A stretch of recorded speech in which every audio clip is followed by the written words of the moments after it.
നമസ്കാരം guys. Hello. Hello. ഉരുക്കുൾ എനക്കൊരു പേരെടുക്ക്. ഇന്ന് വയനാട്ടിൽ നിന്നൊക്കെ മെസ്സേജ് വന്നിരുന്നു. വയനാട്ടിൽ എന്നെ ആരോ കണ്ടെന്ന് പറഞ്ഞിട്ട്, ദുബായിലിരിക്കുന്ന എന്നെ. പുള്ളിക്ക് തെറ്റുപറ്റിപ്പോയത്. പക്ഷെ അതേപോലെ കുറേ ആൾക്കാർ പറയുന്നുണ്ട് എൻ്റെ മുഖസാദൃശ്യമുള്ള കുറേ ആൾക്കാർ ഈ ലോകത്തുണ്ടെന്ന്. ഒരാളെ പോലെ 10,000 പേര് ഉണ്ടെന്നല്ലേ ചിറക്കൽ ശ്രീഹരി പറഞ്ഞിട്ടുള്ളത്. അപ്പോൾ എന്തായാലും പുതിയൊരു വ്ലോഗിലേക്ക് സ്വാഗതം.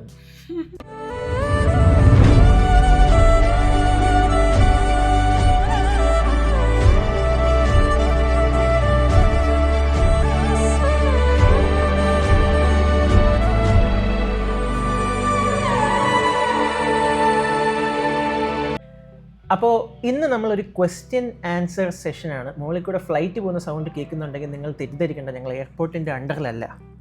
ഇതിൻ്റെ അടുത്ത് എയർപോർട്ട് ഉള്ളതുകൊണ്ട് ഫ്ലൈറ്റ് വളരെ താന്നാണ് പോകുന്നത്. നമുക്കിങ്ങനെ വെള്ളോട്ട് ഇറങ്ങാൻ കഴിഞ്ഞാൽ എല്ലാ 3 മിനിറ്റ് കൂടുന്തോറും നമുക്ക് ഫ്ലൈറ്റ് കാണാൻ പറ്റും. അപ്പോൾ ദേവനന്ദ ഇത് നന്നായിട്ട് ഡ്രസ്സ് ചെയ്തിരിക്കുന്നു, വളരെ നന്നായിട്ടുണ്ട്. എന്നോട് പലരും പറഞ്ഞു എനിക്ക് കുറച്ച് മേക്കപ്പ് കൂടുതലാണ്. നിങ്ങൾക്ക് വേണ്ടിയിട്ടാണ് കുറച്ചും കൂടെ കൂട്ടി. എന്നെ പിന്നെ അറിയാലോ, പച്ചവെള്ളമാണ് എൻ്റെ സൗന്ദര്യത്തിന്റെ രഹസ്യം. സൺസ്ക്രീൻ പോലും ഇടാത്ത. ഞാൻ സൺസ്ക്രീൻ പോലും ഇടാറില്ല. എന്നെ ദേവ വഴക്ക് പറയും. മോയ്സ്ചറൈസർ ഇടാറില്ല. അതിപ്പോ ഒന്നും അറിയില്ല, പക്ഷെ വയസ്സാവുമ്പോ റിങ്ക്ലി എനിക്കും ഇളയതളപതി വിജയിക്കൊന്നും അങ്ങനെ വയസ്സാവില്ല. അപ്പോൾ എന്തായാലും ഇന്നത്തെ നമ്മളുടെ ഉദ്ദേശം, ഈ വ്ളോഗിൻ്റെ ഉദ്ദേശം എന്ന് പറയുന്നത് മറ്റൊന്നുമല്ല, ക്വസ്റ്റ്യൻ ആൻഡ് ആൻസർ സെഷൻ. അപ്പോൾ നമുക്ക് 100ഓളം ഫ്രണ്ട്സ് നമ്മളോട് 200ഓളം ചോദ്യങ്ങൾ ചോദിച്ചു. അപ്പോൾ അതിൽ നിന്ന് തിരഞ്ഞെടുത്ത ഒരു 4-5 ഉത്തരത്തിന് നമ്മളെ കൊണ്ട് പറ്റാവുന്ന രീതിയിൽ ഉള്ള മറുപടി നമ്മൾ പറയാൻ പോവുകയാണ്. Repeated questions. യെസ്. അപ്പോൾ എന്തായാലും ആദ്യത്തെ ചോദ്യം ദേവ. അയ്യോ, ഇതൊക്കെ നേരത്തെ പറയണ്ട, ഞാൻ പ്രിപ്പയർ ചെയ്തിരിക്കലായിരുന്നു. ഞാനെല്ലാം അയച്ചു തന്നിട്ടുണ്ടായിരുന്നല്ലോ, നോക്കൂ. ഓക്കെ. സോ ഫസ്റ്റ് ഇത് ആക്ച്വലി ഇത് ആദ്യക്ക് NGL വന്ന ക്വസ്റ്റ്യൻ ആണ് അല്ലേ. എനിക്കിത് കുറേ പേര് ചോദിച്ചിട്ടുണ്ട്. നമ്മുടെ റീൽസും ഇതൊക്കെ കണ്ടിട്ട് ചേട്ടൻ ചേച്ചീനെ ട്രീറ്റ് ചെയ്യുന്നത് നല്ലതായിട്ടാണ്, നിങ്ങൾ എങ്ങനെയാണ് കണ്ടതെന്നൊക്കെ പറഞ്ഞിട്ടുള്ള കുറച്ച് മെസ്സേജസ് ഒക്കെ വന്നിട്ടുണ്ടായിരുന്നു. So very common question V usually get is how we met. How you met her എന്നാണ് ക്വസ്റ്റ്യൻ വന്നിരിക്കുന്നത്, പക്ഷെ how we met. എൻ്റെ യൗവനം 23-24 പീക്ക് ടൈം. ഓക്കെ, ബാംഗ്ലൂരിൽ ഞാനിങ്ങനെ വെലസി നടക്കുന്ന ഒരു സമയത്തായിരുന്നു ഞാൻ ദേവനന്ദ രാജേഷ് മേനോനെ കണ്ടുമുട്ടുന്നത്. എൻ്റെ വ്ളോഗ്സ് പണ്ടേ കാണുന്നവർക്കറിയാം ഞാൻ എങ്ങനെയായിരുന്നു അവിടെ ജീവിച്ചിരുന്നതെന്ന്. ഞാൻ നിർമ്മൽ സിംഗ്, കൃഷ്ണനുണ്ണി, പിന്നെ ദേവ്, ആഷ്ലി, അങ്ങനെ ഒരു ചെറിയൊരു ഫാമിലിനെ അവിടെ ഉണ്ടാക്കിയിട്ട് നമ്മൾ എല്ലാ ദിവസവും കറക്കവും ക്ലബിങ്, പബിങ്, ലൈം സോഡ, ഇതൊക്കെയായിരുന്നു നമ്മളുടെ ഒരു ലൈഫ് സ്റ്റൈൽ. ആ ഒരു ലൈഫ് സ്റ്റൈലിൽ എനിക്ക് റിലേഷൻഷിപ്പ് ഒന്നും വേണ്ട. കാര്യം ഞാൻ സിഗ്മ മെയിൽ അല്ലായിരുന്നു. പക്ഷേ എനിക്ക് റിലേഷൻഷിപ്പ് ഒന്നും വേണ്ട, താല്പര്യമില്ല. അച്ഛനും അമ്മയും കണ്ടുപിടിക്കുന്ന ഒരു കുട്ടിയെ കല്യാണം കഴിച്ച് സുഖമായിട്ട് ജീവിക്കുക എന്നുള്ള ഒരു ഉദ്ദേശത്തിലായിരുന്നു. ആ ടൈമിലാണ് ഇപ്പോൾ മുകളിൽ കൂടെ ഫ്ലൈറ്റ് പോകുന്ന സൗണ്ട് കേട്ടില്ലേ, ആ ഒരു സ്പീഡിൽ ദേവനന്ദ എൻ്റെ ലൈഫിലോട്ട് വന്നത്. ആ ഒരു സ്പീഡിലൊന്നും അല്ല ഞാൻ ലൈഫിലേക്ക് വന്നത്. ഞാൻ ആക്ച്വലി ആദ്യനെ കുറേ കാലമായിട്ട് ഫോളോ ചെയ്യുന്നുണ്ടായിരുന്നു. ഫോളോ ഇൻ ദ സെൻസ് ആദ്യം ഒരു പീരീഡ് ഓഫ് ടൈമിൽ ആദ്യം എന്നെ ആണെങ്കിലും എൻ്റെ കുറച്ച് ഫ്രണ്ട്സിനാണെങ്കിലും റാൻഡം ആയിട്ടുള്ള ആൾക്കാരെ കുറേ പേരെ ഫോളോ ചെയ്തിട്ടുണ്ട്. അപ്പൊ അതിൽ എനിക്ക് ആക്ച്വലി പേഴ്സണലി അറിയില്ല. അങ്ങനെ ഒരിക്കലും അല്ല ഒന്നും പറയുന്നില്ല, പക്ഷെ അല്ല, അങ്ങനെയല്ല ഞാൻ ഉദ്ദേശിച്ചത്. ഞാൻ അറിയില്ലായിരുന്നു, പേഴ്സണലി അറിയില്ലായിരുന്നു. മ്യൂച്വൽസ് വളരെ കുറച്ച് മ്യൂച്വൽസേ ഉണ്ടായിരുന്നുള്ളൂ. അപ്പം അങ്ങനെ ഫോളോ ചെയ്ത് ഞങ്ങൾ കുറച്ച് നാളായിട്ട് അതായത് ഞങ്ങൾ മീറ്റ് ചെയ്യുന്നതിന് ഒരു 2 years മുമ്പെങ്കിലും, ഒരു 1-2 years മുമ്പെങ്കിലും ഞങ്ങൾ ഈച്ച് അതർ ഫോളോ ചെയ്യുന്നുണ്ട്. ഞാൻ അതിൻ്റെ സ്റ്റോറീസ് കാണാറുണ്ട്. ആദ്യം ഇപ്പോൾ പറഞ്ഞ പോലെ അച്ഛനമ്മയും കണ്ടുപഠിച്ച് തരുന്ന കുട്ടീനെ കല്യാണം കഴിക്കണമെന്ന് പറഞ്ഞാൽ ഇതൊക്കെ ഇവരുടെ ഇവരുടെ ഫാമിലി ഗ്രൂപ്പ് ചാറ്റിൽ ആദ്യം സംസാരിച്ചേക്കുന്ന സ്ക്രീൻഷോട്ടൊക്കെ ഇൻസ്റ്റഗ്രാം പ്രൈവറ്റിലൊക്കെ ഇട്ടിട്ടുണ്ട്. എനിക്ക് 26 വയസ്സിൽ കല്യാണം കഴിക്കണം. അപ്പോൾ അമ്മ പറയുന്നത് വേണ്ട, നീ 29 വയസ്സിൽ കല്യാണം കഴിച്ചാൽ മതി. പിന്നെ വേറൊരാൾ പറയുന്നത് 28 വയസ്സിൽ കല്യാണം കഴിച്ചാൽ മതി. പിന്നെ ശരി, ഒന്നും വേണ്ട, നമുക്ക് 27 വയസ്സാക്കാം എന്നൊക്കെ പറഞ്ഞിട്ട് ഇതൊക്കെ ഞാൻ സ്റ്റോറിയിൽ കാണുന്നുണ്ട്. ഞാൻ അങ്ങനെ ചിന്തിക്കാൻ ഏതായാലും പണിയില്ല. എൻ്റെ ഫാമിലി ഡൈനാമിക്സ് എന്ന് പറഞ്ഞാൽ അങ്ങനെയാണ്. ഞങ്ങൾക്ക് എന്തും ഓപ്പണായിട്ട് സംസാരിക്കാം. എൻ്റെ അച്ഛനും അമ്മയും വളർത്തിയിരിക്കുന്ന രീതി അങ്ങനെയാണ്. റെസ്ട്രിക്ഷൻസ് ഒന്നുമില്ല. ദൈവം സഹായിച്ച് എനിക്ക് എന്ത് തോന്നുന്നതും പറയാം എന്ന് പറഞ്ഞ് അളിയാന്ന് അച്ഛനെ വിളിക്കാൻ പറ്റില്ല. അച്ഛനും അമ്മയും തന്നെയാണ്. ബട്ട് സ്റ്റിൽ നമുക്ക് എന്ത് ഫീലിംഗ് അങ്ങനെ എന്തെങ്കിലും ഉണ്ടെങ്കിൽ നമുക്ക് വീട്ടിൽ ഡിസ്കസ് ചെയ്യാം. അപ്പോൾ അങ്ങനെ ബാംഗ്ലൂർ ഞാൻ MBA പഠിക്കുന്ന സമയം ഫൈനൽ സെമസ്റ്ററിലാണ് ദേവനന്ദയെ കാണുന്നത്. പുള്ളിക്കാരിക്ക് അവിടെ നിംഹാൻസിൽ ഇൻറ്റേൺഷിപ്പ് കിട്ടിയിരുന്നു, രാജഗിരിയിൽ UG പഠിച്ചുകൊണ്ടിരിക്കുന്ന സമയത്ത്. അപ്പോൾ ആ സമയത്ത് പിന്നെ ഇതിൻ്റെയൊക്കെ പിന്നിലൊരു ദൈവാംശം ഉണ്ടെന്ന് ഞാൻ വിശ്വസിക്കുന്നു. കാര്യം മറ്റൊന്നുമല്ല, ദേവയുടെ ഒരു ഫാമിലി ഫ്രണ്ട് പുള്ളിക്കാരൻ ഇവിടെ വന്നിട്ട്, ദേവയുടെ അച്ഛൻ്റെ ഏജ് ഉണ്ട്, പുള്ളിക്കാരൻ ഇവിടെ വന്നിട്ട് എങ്ങനെ നിൻ്റെ കല്യാണം പെട്ടെന്ന് നോക്കണം എന്നൊക്കെ പറയുമ്പോൾ ദേവ പറയണേ എനിക്കിപ്പോൾ വേണ്ട, എനിക്കൊരാളെ ഇഷ്ടമാണെന്ന് പറയുന്നു. ഇതൊരു ഞാൻ ദേവയെ കാണുന്നതിന് മുമ്പാണ് ഇത്. ആദ്യമൊക്കെ മീറ്റ് ചെയ്ത് ആദ്യമായിട്ട് സംസാരിച്ച് എന്തോ സ്റ്റോറി റിപ്ലൈസ് ഒക്കെ വന്നിട്ടുണ്ടായിരുന്നുള്ളൂ. പക്ഷെ ആ സ്റ്റോറി ഞാൻ അങ്ങോട്ട് റിപ്ലൈ ചെയ്യും. കാര്യം ദേവനന്ദയുടെ ഞാൻ എല്ലായിടത്തും പറയുന്നതാണ്, ഞാൻ ഫാനാണ്, പാട്ടുകളും കാര്യങ്ങളൊക്കെ എനിക്ക് ഭയങ്കര ഇഷ്ടമാണ്. അപ്പോൾ ഞാൻ ദേവയ്ക്ക് ഇങ്ങനെ മെസ്സേജ് ചെയ്യും, ഇങ്ങനെ എന്തെങ്കിലും സ്റ്റോറി ഇടുമ്പോഴത്തേക്കും കൊള്ളാം, അങ്ങനത്തെ സ്റ്റോറി റിപ്ലൈസ് ഒക്കെ തന്നെ ഉണ്ടായിരുന്നുള്ളൂ. പക്ഷെ അതൊന്നും വലിയ മൈൻഡൊന്നും ആക്കാറില്ല. ദേവ മൈൻഡ് ചെയ്തില്ലായിരുന്നു. എന്നിട്ട് ഇപ്പം ഈ ഒരു പുള്ളിക്കാരൻ ആക്ച്വലി എന്താ ഒരു ഫാദർ ഫിഗർ എന്നൊക്കെ വേണമെങ്കിൽ പറയാം. പക്ഷെ നല്ല ജോളിയാണ്, നമ്മൾ തമ്മിൽ നല്ല സംസാരിക്കാനൊക്കെ ഉണ്ട്. പുള്ളി ഇവിടെ നമ്മുടെ അടുത്തുമാണ് താമസം. അപ്പം ഇവിടെ വീട്ടിൽ വന്ന സമയത്ത് ഇങ്ങനെ നിനക്ക് ആരെങ്കിലും കണ്ടുപിടിക്കണം എന്ന് പറഞ്ഞപ്പോൾ ഞാൻ ആ കോൺവെർസേഷനിൽ ഒഴിവാവാൻ വേണ്ടിയിട്ട് ഞാൻ എൻ്റെ ഇൻസ്റ്റഗ്രാം എടുത്ത് നോക്കിയപ്പം മേലെ ആദിയുടെ സ്റ്റോറിയാണ്, ക്ലോസ് ഫ്രണ്ട്സ് എന്തോ കിടക്കുന്നുണ്ട്. അപ്പോൾ ആദിയുടെ സ്റ്റോറി ഞാൻ ഫസ്റ്റ് തന്നെ അതെടുത്തിട്ട് ഞാൻ ഇങ്ങനെ എങ്ങനെയുണ്ട്, ഇങ്ങനെ നമ്മൾ ചെറുതായിട്ടൊന്ന് സെറ്റായി എന്നൊക്കെ പറഞ്ഞാൽ ചുമ്മാ ഇതേവരെ സംസാരിച്ചിട്ടില്ല. എനിക്ക് ഔട്ട് ഓഫ് നോ വെയർ എനിക്ക് ദേവ മെസ്സേജ് അയക്കാറേ ഇല്ല, ഒന്നുമില്ല.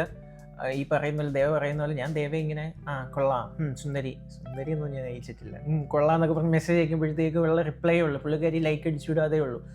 പക്ഷെ പുള്ളിക്കാരി ഒരു ദിവസം രാവിലെ ഞാൻ ഉറങ്ങി എഴുന്നേക്കുന്ന പുള്ളിക്കാരി മെസ്സേജ് അയക്കുകയാണ്, ഇയാൾ എന്ത് ചെയ്യുന്നു, എന്താ പഠിക്കുന്നത്. അത് കാരണം മറ്റേ അങ്കിൾ എന്നോട് ചോദിച്ചു എന്താ ചെയ്യുന്നത് എന്നൊക്കെ ചോദിച്ചപ്പോൾ ഞാൻ എന്തെങ്കിലും പറയണ്ടേ, എനിക്കാണെങ്കിൽ എന്താ പഠിച്ചെന്നുള്ളതൊന്നും അറിഞ്ഞുകൂടാ. അപ്പം ഞാൻ അങ്ങനെ മെസ്സേജ് അയച്ചതാണ് എന്താ പഠിച്ചത്. അപ്പം പറഞ്ഞ MBA എന്നൊക്കെ പറഞ്ഞപ്പം ഞാൻ MBA ആണ് പഠിച്ചത് എന്നൊക്കെ പറഞ്ഞു. അങ്ങനെയാണ് അതിലെ ഒരു ദൈവിക ഫിഗർ. അതാണ് ദൈവം നിശ്ചയിച്ചായിരിക്കും. ബട്ട് കണ്ടുമുട്ടിയത് ഈ പറയുന്ന പോലെ ബാംഗ്ലൂർ SG പാളയിൽ വെച്ചിട്ടാണ്. എനിക്ക് അവിടെ ഒരു വീടുണ്ടായിരുന്നു, ഞാനും കൃഷ്ണനും കൂടെ ആയിരുന്നു അവിടെ താമസിക്കുന്ന. പുള്ളിക്കാരിക്ക് അവിടെ PG എടുക്കേണ്ടി വന്നു. കാര്യം പുള്ളിക്കാരി നിംഹാൻസ് ക്രൈസ്റ്റിൻ്റെ ഭയങ്കര അടുത്താണ്, ഒരു 2 കിലോമീറ്റർ റേഡിയസേ ഉള്ളൂ. പുള്ളിക്കാരി അങ്ങനെ അവിടെ വന്നു. അങ്ങനെ ഞങ്ങൾ കണ്ടു, ഞങ്ങൾ മെസ്സേജ് അയച്ചു, കണ്ടു. ഞങ്ങൾ പുറത്ത് ഫുഡ് കഴിക്കാൻ പോകുന്നുണ്ടായിരുന്നു. ഞങ്ങൾ എപ്പോഴും ഫുഡ് കഴിക്കുന്ന ആൾക്കാരാണ്. പുള്ളിക്കാരിക്ക് ഭക്ഷണമൊന്നും വലിയ താല്പര്യമുള്ള കൂട്ടത്തിലല്ലായിരുന്നു. പക്ഷെ ഞാൻ ഈ പറയുന്ന പോലെ ഞാൻ ഈ ജീവിക്കാൻ വേണ്ടി എന്തെങ്കിലും കഴിച്ചു കൂട്ടുന്ന ടൈപ്പ് ആയിരുന്നു. ഞാൻ കഴിക്കാൻ വേണ്ടി ജീവിക്കുന്ന ഒരാളാണ്. എനിക്ക് ഫുഡ് എന്നൊക്കെ പറയുന്നത് ഏറ്റവും ലീസ്റ്റ് പ്രയോറിറ്റി ഉള്ള സംഭവമാണ് എനിക്ക് ഫുഡ്. ഞങ്ങൾ ആക്ച്വലി ഈവൻ ബാംഗ്ലൂരിൽ ചെന്നിട്ടാണെങ്കിലും എനിക്ക് ഫുഡിൻ്റെ ഇമ്പോർട്ടൻസ് അല്ലെങ്കിൽ എനിക്ക് അങ്ങനത്തെ ഒരു സംഭവം, അങ്ങനത്തെ ഒരു സിസ്റ്റം ഉണ്ടെന്ന് പോലും ഞാൻ അറിയുന്നത് ആദ്യം കണ്ടിന്യൂ ചെയ്തു. കാരണം ഞാൻ എൻ്റെ ഇന്റേൺഷിപ്പിന് പോകുമ്പോഴൊക്കെ എനിക്ക് ഫുഡൊക്കെ വാങ്ങിച്ചു കൊണ്ട് ട്രയൽ ഉപരി അതൊരു നല്ല എൻ്റെ കൂടെ അന്ന് വർക്ക് ചെയ്തിരുന്ന ചേച്ചിമാരൊക്കെ എനിക്ക് ഓർമ്മയുണ്ട് പറയുന്നത്, പാവം പയ്യൻ അവൻ ഫുഡൊക്കെ കൊണ്ടു തരുന്നത്. എനിക്ക് എൻ്റെ പെർസ്പെക്റ്റീവ് അതൊരു I'm not saying it's a love language or anything, but it was a very caring thing to do. ഒരാൾക്ക് ഫുഡ് വാങ്ങിക്കൊടുക്കുക അല്ലെങ്കിൽ അയാൾ ഫുഡ് കഴിച്ചോ എന്നുള്ളത് ചിന്തിക്കുന്നത് ഇസ് എന്താ അറ്റ്മോസ്റ്റ് കെയർ. ഞാൻ ആ സമയത്ത് ദേവയോട് എപ്പോഴും ചോദിക്കുന്നത് ഫുഡ് കഴിച്ചു, എന്താ ഫുഡ് കഴിച്ചു. കാര്യം എനിക്ക് ഫുഡ് എന്ന് പറയുന്ന ഒരു ഇപ്പൊന്നും ചോദിക്കാറില്ല. ഇപ്പം ചോദിക്കാറില്ല, കാര്യം ഞാൻ ചോദിക്കുന്നതിന് മുമ്പേ കഴിക്കാറുണ്ട്. അപ്പോൾ ഒരു ഫുഡ് ഒരു ലവ് ലാംഗ്വേജ് അല്ലെങ്കിൽ പോലും ഒരു 2 സോൾ കണക്ട് ചെയ്യാൻ വേണ്ടിയിട്ട് ഒരാളോട് ഏറ്റവും സന്തോഷകരമായിട്ട് ആദ്യം ചോദിക്കേണ്ടത് സുഖമാണോ എന്ന് ചോദിക്കുന്നതിലുപരി ഞാൻ ചോദിക്കുന്നത് നിങ്ങൾ ഭക്ഷണം കഴിച്ചോ എന്നാണ്. കാര്യം എവറിത്തിങ് നമ്മൾ end of the day what ever we do, അല്ലെങ്കിൽ കഷ്ടപ്പെടുന്നു, നമ്മൾ പണി ചെയ്യുന്നു, അധ്വാനിക്കുന്നു, ബട്ട് അതെല്ലാം എന്തിനാണ്? നല്ല ഭക്ഷണം കഴിക്കാൻ. ഈ പറയുന്ന പോലെ നമ്മളുടെ ഡോക്ടർ അനന്ത് ഏതോ ഒരു ഇൻ്റർവ്യൂവിൽ പറഞ്ഞിട്ടുണ്ട്, മനസ്സമാധാനമായിട്ട് ഫുഡ് കഴിക്കണം, ഇറങ്ങുമ്പോൾ ഗൂഗിൾ പേ ഒരിക്കലും പറയരുത് ഇപ്പം ഇൻസഫിഷ്യൻറ്റ് ബാലൻസ് എന്ന്. അപ്പം നല്ല ഫുഡ് കഴിക്കാൻ പറ്റണം, അതിനാണ് നമ്മളെല്ലാം ചെയ്യുന്നത് ആക്ച്വലി. അപ്പം അത് കഴിച്ചു എന്ന് ചോദിക്കുന്നതല്ലേ ഏറ്റവും നല്ല ലവ് ലാംഗ്വേജ്. അപ്പോൾ അങ്ങനെയാണ് ഞാൻ ദൈവം കണ്ടുപിട്ടുന്നത്. നമുക്ക് അടുത്ത ക്വസ്റ്റ്യനിലോട്ട് കിടക്കാം. ഓക്കെ, ക്വസ്റ്റ്യൻ 2 പോരട്ടെ. ഓക്കെ, അല്ല അതിൻ്റെ ഇടയ്ക്ക് ക്വസ്റ്റ്യൻ അല്ല, പക്ഷെ ബ്രിങ് ബാക്ക് ഡെയിലി വ്ളോഗ്സ് എന്ന് പറഞ്ഞിട്ടുണ്ട്. ഡെയിലി വ്ളോഗ്സ് ആക്ച്വലി ഇടാൻ താല്പര്യം ഇല്ലായ്മയൊന്നുമില്ല, പക്ഷേ നമ്മൾ ഡെയിലി ചെയ്യുന്ന കാര്യങ്ങൾ ആക്ച്വലി ഭക്ഷണം കഴിക്കില്ല. ദേവയുടെ കാര്യം കേട്ടോ, ഞാൻ അങ്ങനെയല്ല. എനിക്ക് കുറേ കാര്യങ്ങളുണ്ട് ചെയ്യാൻ. ചുമ്മാ നമുക്ക് രണ്ടുപേർക്കും അത്യാവശ്യം കാര്യങ്ങളൊക്കെ ഉണ്ട് ചെയ്യാൻ. പക്ഷേ ഈ പറയുന്ന പോലെ എല്ലാ ദിവസവും ഫുഡൊക്കെ കഴിക്കുമ്പോഴത്തേക്ക് ആൾക്കാർ പറയും എന്നും പുറത്തു നിന്നാണ്. എനിക്ക് അങ്ങനെയൊന്നും കേൾക്കാൻ വയ്യ. അതുകൊണ്ടാണ് ഞാൻ ഡെയിലി വ്ളോഗ് ആക്ച്വലി കുറച്ചത്. But we'll definitely bring back daily vlogs once എന്താ പറയുക നമ്മൾ രണ്ടുപേരും ഒരു സ്ഥലത്തു നിന്ന് വന്നു പോകുന്ന ഒരു സിറ്റുവേഷൻ വരട്ടെ. I hope you guys understand എന്താ ഞാൻ പറഞ്ഞു വരുന്നതെന്നല്ലേ. ആ ഒരു സമയത്തുമ്പോഴത്തേക്കും we'll definitely come up with daily vlogs. കാര്യം അതിൻ്റേതായ ഒരു ഫാൻ ബേസ് ഉണ്ടെന്ന് എനിക്ക് നന്നായിട്ട് അറിയാം. കാര്യം എൻ്റെ ജീവിതത്തിൽ നല്ല കാര്യങ്ങൾ നടക്കുന്നതൊക്കെ നിങ്ങൾക്ക് കാണണമെന്ന് എനിക്കറിയാം. പിന്നെ കുറേ എൻ്റെ ജീവിതത്തിൽ എന്താ നടക്കുന്നതെന്ന് നോക്കുന്ന കുറേ എണ്ണങ്ങളുണ്ട്, അതും എനിക്കറിയാം. രണ്ടിനെ ഞാൻ രണ്ട് ടീമിനെ മറ്റേ ഇപ്പൊ കാണുന്നുണ്ടെന്ന് പറയാം കുറെ പേര്. നിങ്ങളോടല്ല കേട്ടോ, നിങ്ങളോട്. അപ്പൊ ഡെയിലി വ്ളോഗ് എന്തായാലും ഉറപ്പായിട്ടും definitely will bring back daily vlog stronger. കുറച്ച് ടൈമിനുള്ളിൽ നമ്മളതിലേക്ക് വരുന്നതായിരിക്കും. അടുത്ത ക്വസ്റ്റ്യൻ. അടുത്തത് എനിക്ക് അയച്ചിട്ടിരിക്കുന്നത് ദേവയുടെ skin care and makeup videos ആണ്. അത് ആക്ച്വലി രണ്ട് ഡിഫറെൻറ്റ് സെറ്റ് ഓഫ് ആൾക്കാർ നമ്മുടെ കോമൻസിൽ വരാറുണ്ട്. ഒരാൾ പറയാറുണ്ട്, ഒരു കൂട്ടം ആൾക്കാർ പറയാറുണ്ട് ഞാൻ മേക്കപ്പ് ഭയങ്കര കൂടുതലാണ്, പുട്ടിടാണ്ട് ഇറങ്ങാനായിട്ട് പറയാറുണ്ട്. ആദ്യത്തെ പോലെ നാച്ചുറൽ ആയിട്ട് ഇറങ്ങാനൊക്കെ പറയാറുണ്ട്. പക്ഷേ അവർക്കറിയില്ലല്ലോ എൻ്റെ നാച്ചുറൽ എന്ന് പറയുന്നത് എന്താ കുറച്ച് ആക്നെയൊക്കെ ഇപ്പോൾ വന്നിരിക്കുന്ന സമയം എന്നുള്ളത് അവർക്കറിയാത്തതുകൊണ്ടായിരിക്കും. പക്ഷെ എനിക്കിപ്പം very recently I went to UK. ഞാൻ തിരിച്ച് വന്നപ്പോൾ എനിക്ക് UK-യിലത്തെ വെള്ളം പറ്റാത്തതിൻ്റെ കുറച്ച് അലർജീസും ഇതൊക്കെ വന്നു. ഞാനിപ്പോൾ ബ്ലഡ് ടെസ്റ്റ്, ഇപ്പം റീസെൻ്റ്ലി ഒരു ബ്ലഡ് ടെസ്റ്റൊക്കെ എടുത്ത് ഡെർമറ്റോളജിസ്റ്റിനെ കണ്ടുകൊണ്ടിരിക്കുകയാണ്. ഇപ്പം ആൻറ്റിബയോട്ടിക്സൊക്കെ കഴിച്ച് അങ്ങനെ ഇതായിക്കൊണ്ടിരിക്കുകയാണ്. അപ്പോൾ എനിക്ക് എനിക്ക് സ്കിൻ നല്ലോണം പീൽ ഓഫ് ആയി പോകുന്ന സമയം. അപ്പം ഞാൻ മേക്കപ്പ് ഇടാണ്ട് എനിക്കിപ്പോൾ പറ്റില്ല, ഭയങ്കരമായിട്ട് അത് മുഖത്ത് അറിയും. അപ്പം അങ്ങനെയാണ് ഒരു സെറ്റ് ഓഫ് ആൾക്കാർ പറയുന്നത് എൻ്റെ മേക്കപ്പ് റൂട്ടീനും എൻ്റെ ലിപ്പ് കോംബോ ഒക്കെ ഡ്രോപ്പ് ചെയ്യും എന്നൊക്കെ പറയുന്ന ആൾക്കാരുണ്ട്. അപ്പോൾ അവർക്ക് വേണ്ടി ഞാൻ ഒരു റൂട്ടീൻ ഞാൻ ചെയ്യുന്നതായിരിക്കും. നമ്മൾ ഉറപ്പായിട്ടും ചെയ്യും. ഈ കമന്റ് സെക്ഷനിൽ വരുന്നുണ്ട് അതേപോലെ. ശരിയാണ്, അതേപോലെ നാച്ചുറൽ ആയിട്ട് നടക്കും. ഇപ്പം ഇതൊക്കെ ഓരോരുത്തരുടെ വ്യക്തി സ്വാതന്ത്ര്യമാണ്. അവരവരുടെ പൈസക്ക് അവരവരെ ഇഷ്ടം പോലെ അവരവർ നടക്കട്ടെ. നിങ്ങൾക്ക് പ്രശ്നമില്ലല്ലോ. ഓരോരുത്തർക്കും അവരുടേതായ ക്യാരക്ടർ ഉണ്ട്, ഇൻഡിവിജ്വാലിറ്റി ഉണ്ട്. അപ്പോൾ ഇഷ്ടം പോലെ ഇഷ്ടമുള്ള രീതിക്ക് ചെയ്യട്ടെ. ആരെയും കമൻറ്റ് ചെയ്യേണ്ട കാര്യമില്ല. ഞാനും കമൻറ്റ് ചെയ്യാറുണ്ട് കേട്ടോ, ഇല്ലെന്നല്ല. ഞാൻ മറ്റേ മഹാത്മാഗാന്ധി ഒന്നും അല്ല. പക്ഷേ പറഞ്ഞു കഴിയുമ്പോൾ ഞാനിങ്ങനെ ആലോചിക്കും, ഇല്ല എന്തിനാണ് ഞാനിതിനെപ്പറ്റി അഭിപ്രായം പറയുന്നത്? നമ്മളെ ബാധിക്കുന്ന ഒരു കാര്യമല്ല. ഇപ്പോൾ ദേവ മേക്കപ്പ് കൂടുതൽ ഇട്ടു എന്ന് പറഞ്ഞിട്ട് ഇത് കമൻറ്റ് ചെയ്യുന്ന ചേട്ടനെ ബാധിക്കുന്ന കാര്യമല്ല. പുള്ളിക്കാരിക്ക് ഇഷ്ടമാണെങ്കിൽ പുള്ളിക്കാരി ഇട്ടെ, നിങ്ങൾക്ക് ഇപ്പോൾ എന്താ പ്രശ്നം? യെസ്, അപ്പോൾ അതാണ് ദേവയുടെ മേക്കപ്പ്. അപ്പോൾ ഉറപ്പായിട്ടും ദേവയുടെ മേക്കപ്പ് റൊട്ടീനുമായിട്ടൊരു വ്ളോഗ് വരുന്നതാണ്. ഞാൻ അതിനെ എലാബറേറ്റ് ചെയ്ത് ഡിസ്ക്രൈബ് ചെയ്യും. ദേവ മേക്കപ്പ് ചെയ്തുകൊണ്ടിരിക്കുമ്പോൾ ഞാൻ പറയും ഇപ്പോൾ അതെടുത്തു, ഇപ്പോൾ ഇത് എടുത്തു എന്ന് ഞാൻ. എന്നിട്ട് ഒറിജിനൽ സംഭവങ്ങളും ഞാൻ പറയട്ടോ, ഇല്ലെങ്കിൽ ദേവ പുട്ടിയിടുന്നു എനിക്കായിരിക്കും വരിക. അടുത്ത question. Do A couple question answer where you both ask about your relationship and yourself to each other. അത് നമ്മൾ എപ്പോഴും ചെയ്യാം. പിന്നെ ഇതിൽ അവർക്ക് നമ്മളോട് ചോദിക്കാനുള്ള question is, what is the fire in your relationship? What is that keeps moving, keeps us moving, keeps in going out from love? പുള്ളിക്കാരി ഉദ്ദേശിച്ചത് ആ ഒരു ത്വര ഫയർ എന്താണെന്നായിരിക്കും. ആക്ച്വലി അത് ഒബ്വിയസ്ലി കണക്റ്റിംഗ് എന്ന് പറയുന്നത് സ്നേഹം തന്നെയാണ്. സ്നേഹമാണ് അഖിലസാര മൊഴി എന്നാണല്ലോ. അപ്പോൾ ഡെഫിനറ്റ്ലി സ്നേഹം ഇല്ലാണ്ടൊന്നും നടക്കില്ല. ബേസ് എന്ന് പറയുന്ന സ്നേഹം തന്നെയാണ്. പിന്നെ അതിനകത്ത് ബിൽഡപ്പ് ചെയ്യാൻ കുറേ കാര്യങ്ങളുണ്ട്. ട്രസ്റ്റ് പറയുന്ന പോലെ I would say actually to be honest, trust was very important to me personally. ആദ്യം വിവ് ഹാഡ് നമ്മുടെ റിലേഷൻഷിപ്പിൽ ട്രസ്റ്റ് ഒരു ക്വസ്റ്റ്യൻ മാർക്കായി വന്ന കുറേ സിറ്റുവേഷൻസ് ആക്ച്വലി ഉണ്ടായിട്ടുണ്ട്. വീവ് ഗോൺ ഒരുപാട് in deep about this particular ഒരു കോൺസെപ്റ്റ്. റെസ്പെക്റ്റ് ആണെങ്കിലും ട്രസ്റ്റ് ആണെങ്കിലും കമ്മ്യൂണിക്കേഷൻ ആണെങ്കിലും അതിനെ വെച്ച് നോക്കുമ്പോൾ ആദ്യം actually communication is very limited. അതായത് ഒരുപാട് സംസാരിക്കും, ആദ്യം ഒരുപാട് സംസാരിക്കും. പക്ഷെ ചിലപ്പോൾ ഞാൻ ഇങ്ങനെ ചിന്തിക്കുന്ന കാര്യങ്ങളൊന്നും ആയിരിക്കില്ല ആദ്യം പറയുന്നത്. അല്ലെങ്കിൽ ഞാൻ ഇപ്പം എന്തെങ്കിലും ബോധേർഡ് ആയിട്ട് ഇരിക്കുന്ന കാര്യത്തിനെ പറ്റി ആദ്യം ചിന്തിക്കുക പോലും ചെയ്യുന്നുണ്ടാവില്ല. അങ്ങനെയൊക്കെ ഒബ്വിയസ്ലി റിലേഷൻഷിപ്പാണ്, നമുക്ക് ബുദ്ധിമുട്ടുകൾ ഉണ്ടാവും, നമുക്ക് ഹാപ്പി മൊമെൻറ്റ്സ് ആണ് ഇപ്പോൾ നമ്മൾ പോർട്രേ ചെയ്യുന്നത് എങ്കിലും കുറേ അല്ലാണ്ട് നമ്മൾ റിസോൾവ് ചെയ്യുന്ന ഇഷ്യൂസ് ഉണ്ടാകും. നമ്മളിപ്പം ചുമ്മാ വണ്ടി എടുത്തുകൊണ്ട് നമ്മൾ ഡ്രൈവിന് പോകും സംസാരിക്കാനായിട്ട്, ഇന്ന കാര്യത്തിനെ പറ്റി സംസാരിക്കാനായിട്ട്. So communication is very very important. ത്വരയിനേക്കാളും കൂടുതൽ നമുക്ക് ആദ്യമൊക്കെ ഒരുപാട് ത്വരയും ഒരുപാട് ഇപ്പോഴാണെങ്കിലും പല കാര്യങ്ങളും നമുക്ക് ത്വര ഉണ്ടാകും. പക്ഷെ അത് സസ്റ്റെയിൻ ചെയ്ത് കൊണ്ടുപോകാനും അല്ലെങ്കിൽ അത് ഒന്ന് പുഷ് ചെയ്ത് കൊണ്ടുപോകാനും രണ്ട് സൈഡിൽ നിന്നും ഭയങ്കരമായിട്ട് ഇൻപുട്ട് വേണം. And I think and I hope both of us are doing it. പിന്നെ ഈ പറയുന്ന പോലെ ഇൻസ്റ്റാഗ്രാമിൽ ഇപ്പം നമ്മൾ വീഡിയോസ് ഒക്കെ ഇടുന്നുണ്ട്, അപ്പോൾ എല്ലാവരും പറയുന്നു വാവ് ഹാപ്പി കപ്പിൾ, ഇങ്ങനെ ഇരിക്കട്ടെ അങ്ങനെ ഇരിക്കട്ടെ. ഒബിയസ്ലി ഹാപ്പിയാണ്, കാര്യങ്ങളൊക്കെ നല്ലതാണ്. പക്ഷേ വഴക്കുണ്ടാവും, അടിയുണ്ടാവും. ഞാൻ മഹാവഴക്കാളിയാണ്. ദൈവം എന്നെ വെല്ലുന്ന രീതിയിൽ അടി വഴക്കൊക്കെ ഒരു റിലേഷൻഷിപ്പ് ആകുമ്പോൾ ഉണ്ടാവും എന്ന് വെച്ചിട്ട് എന്നെ എടുത്ത് എറി, എന്നെ അടിക്കും, എന്നെ പിച്ചും, എന്നെ നുള്ളും. അങ്ങനെ അടിയല്ല ഞാൻ പറഞ്ഞത്, അങ്ങനത്തെ കെയറിങ് അടി, പിച്ച്. ഞാൻ അതൊന്നും ചെയ്യില്ല. ഞാൻ ബഹളം വെക്കും. പക്ഷെ അത് പറഞ്ഞത് അതൊക്കെ ഉണ്ടാവും. But end of the day ഈ പറയുന്ന പോലെ ഒരു കണക്റ്റിംഗ് ഫാക്ടർ ഉള്ളതുകൊണ്ട് പിന്നെ ഐ ടേക്ക്, ഞാനൊരു പ്രൗഡ് അല്ലെങ്കിൽ പ്രൈഡോടുകൂടി പറയുന്നതല്ല, പക്ഷെ ഐ യൂഷ്വലി ടേക്ക് ടൈം.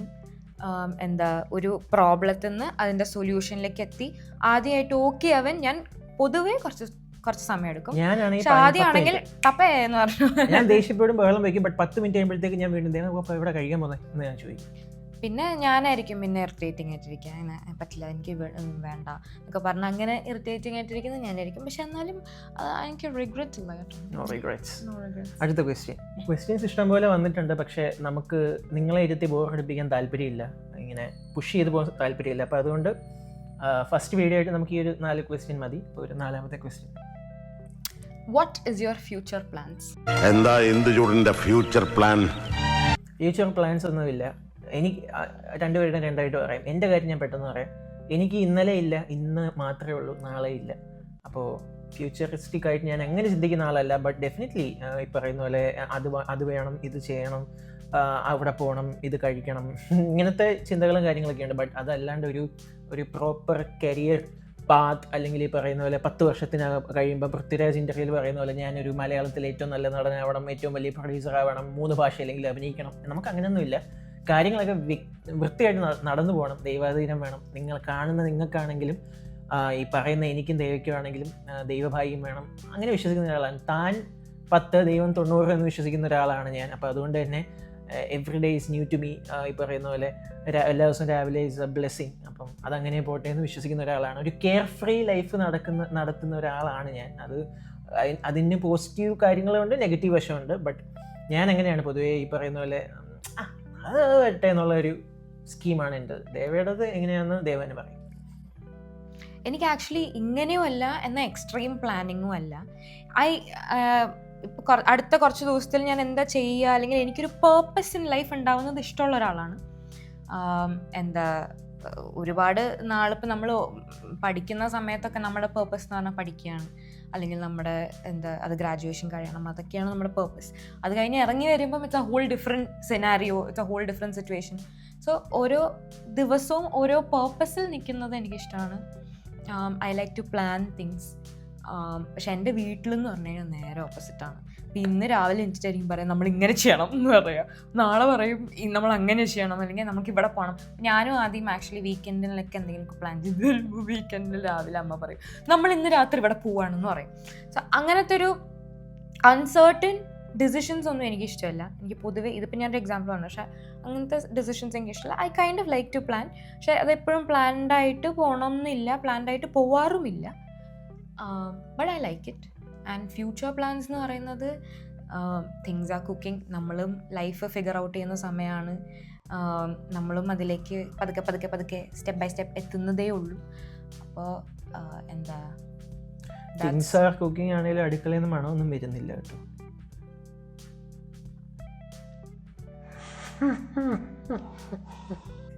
ഇതാണ് ഞാനും ദേവയും. മനസ്സിലായല്ലോ? ദേവക്കാര്യമായിട്ട് എന്തെങ്കിലും പറയും, ഞാൻ ഇങ്ങനത്തെ എന്തെങ്കിലും ചളി പറയും.